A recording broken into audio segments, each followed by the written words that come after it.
Мен мыйзам боюнча 2 сунушум бар эле, 2 сунушум тең кабыл алынды. Алмамбет Насырканович, сизди салык кызматынын төрагасы болушуңуз менен чын жүрөктөн куттуктайм сизди. Ишиңизге ийгилик каалайм. Алмамбет Насырканович, сиз Марлен Абдрахмановичтин суроолоруна жооп берип жатып, жанагы ГСМге салынуучу 1 сом салыкты ар бир литрине. Анан сиз экинчи авто салыктарын, машиналардын салыктары боюнча шуну жоюп салабыз дегендей айттыңыз да, ошол боюнча айтып койсоңуз да түшүндүрүп берип койсоңуз. Бул биз азыр жана имущественный налог деген бар. Имущественный налогдун ичинде на автотранспортный средства деген бар. Машинең үйдө турабы, бузулуп жатабы, жөн эле турабы салыкты төлөй бересиң. Төлөбөсөң келип төлө дей берет.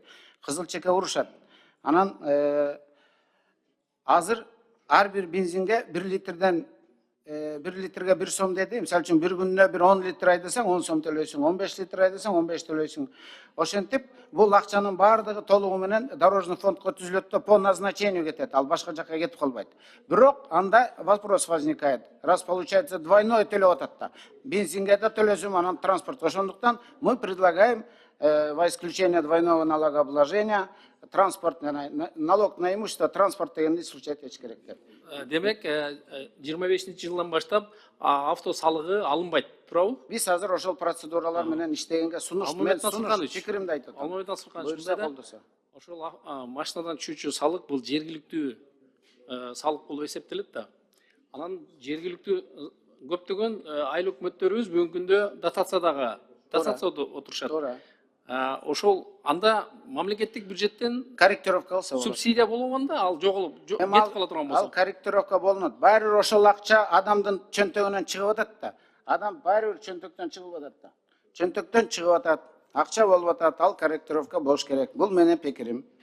Алмамбет Насырканович, мына сиз азыр биринчи эле биздин жогорку кеңештин комитеттин тармактык комитет, сизге караштуу, бизге караштуу тармактык комитеттин жыйынында сиз билдирүү билдирдиңиз да. Мына бүт Кыргызстанда баардык ишкерлерибиз сиздин билдирүүңүздү укту.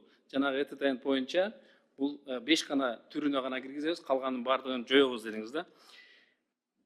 Ал үчүн туура, мен да рахмат айтам сиздерге. Бирок Алмамбет Насырканович, биз мамлекеттин бюджети эң бир чоң бул салыктан гана түшөт. Мамлекеттин бюджетине бул чоң акча каражаты бул салык кызматы гана. Сиздер, мына сиз ошол үстүндө иштейсиз. Эгерде салык кызматында сиздер койгон мамлекетибиз башчыбыз жана ошондой эле ушул кабыл алган мыйзамдарда кабыл алган кийинки бюджетти көрсөтүлгөн сиздерге койгон тапшырманы аткарышыңыздар керек. Демек, Кыргызстандагы баардык чакан, орто жана чоң ийри ишканалардын баардыгы иштеш керек. Иштегенден кийин алардын баардыгы салык төлөш керек. Эгерде салык төлөнбөй турган болсо, жолубуз, светибиз, суубуз, айлык акы жана социалдык объектилердин баардыгы жылдан жылга кыскарат да. Сиз азыр ошону дагы ушул жерде билдирүү жасап койсоңуз. Салык сөзсүз төлөнүш керек деп. Эгерде төлөнбөй турган болсо, бизде ийри чоң заводдор жок. Биздин бюджетибизди мамлекеттин каражатын толтуруучу чоң ишканаларыбыз жок. Кудай буйруса, келечекте Кытай, Кыргызстан, Өзбекстан жолу жана Камбарата 1, Камбарата 2 баардык толук кирип кала турган болсо, ошондо биздин акча каражатыбыз, биздин капчыгыбыз, бюджетибизде көптөгөн акчалар түшөт деген үмүттөбүз. Ошон үчүн ушул жерде Алмамбет Насырканович, сиз билдирүү жасап коюңуз. Сиз азыр көбүн сүйүндүрдүңүз, но бирок мамлекетти Кыргыз мамлекети, биздин мамлекетибиз бар, күчтүү, келечектүү боло турган болсо, биз сөзсүз түрдө ар бир ишкер, ар бир кыргызстандык мамлекетке өзүнүн салымын кош керек. Президентибиз айтты, экология жактан, тазалык жактан биринчиден. Экинчиден, именно салык боюнча дагы сөзсүз качпашыбыз керек. Баардыгыбыз салыкты төлөшүбүз керек. Салыкты төлөсөк, ошондо гана биздин мамлекетибиз, биз ушул жерде иштейбиз. Биздин алдыбызда кагазздардын баардыгы ар бир салык төлөөчүлөрдүн келип түшкөн каражатынан болуп атат.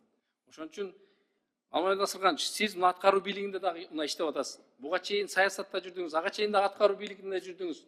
Эми мен ишенем сизге, ушул кызматты жакшы аткарышыңызга. Эмне үчүн дегенде чоң школалардан өттүңүз. Эң бир чоң школалардын бири болду. Өмүрбек Черкешевдин школасында сиз тарбияландыңыз деп ойлойм. Мен Кудай буйруса сизге ишиңизге ийгилик каалап, ушул мамлекетибизде бир жакшы алдыга жылышына өзүңүздүн чоң салымыңызды кошот деп ишенем. Рахмат.